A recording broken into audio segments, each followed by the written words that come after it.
good afternoon, team. 3rd of October, spring is very much here upon us, but of course, look at the weather over the weekend. Very, very wet across the northern region.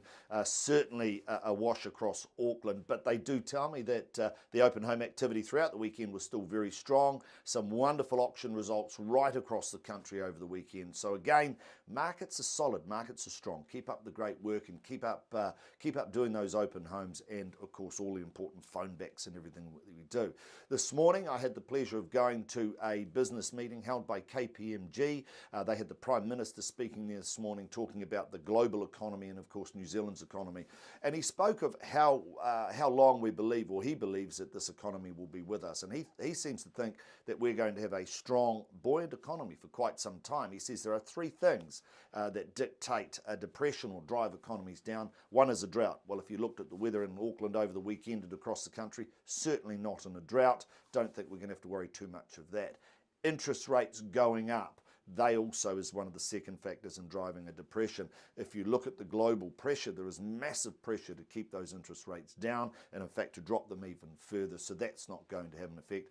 And the third thing that affects economies and drives them perhaps into a depression state is offshore events, and that would be offshore events like Syria and all of those sorts of things. So I'm not so sure that we in New Zealand are going to have to worry about that for some time. So the word from the Prime Minister, he believes that we are going to have an buoyant economy for quite some time to come.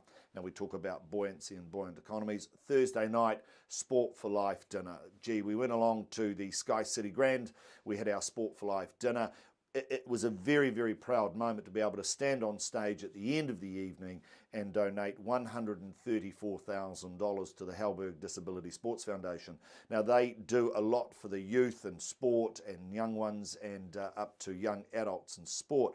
A wonderful night, a wonderful evening. Now, every one of you that is involved in the Harcourts Foundation, you are part and parcel of that donation process. So keep up the great work. It really is empowering to be able to do that and give that amount of money away to one particular organisation, the Halberg Disability Sports Foundation. Thank you to everybody there. Wednesday this week, we have the cut-off for key assets. If you know of anybody that has commercial property, make sure you get these properties into key assets.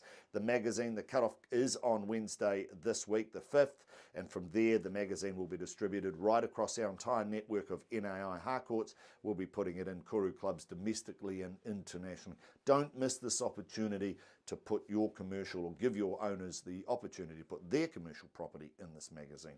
We've got a new video in about Harcourts Foundation, a very, very important part of what we do and a very, very much a part of the fabric of this wonderful brand of Harcourts. Have a look below. If you are contributing to the Harcourts Foundation, I want to personally acknowledge and say thank you for everything you do.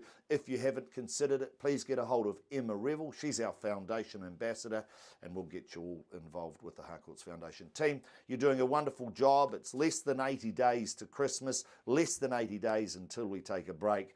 Take care, dig it in for the next 75 odd days and get yourself a well-earned break. Take care, and thanks for everything you're doing.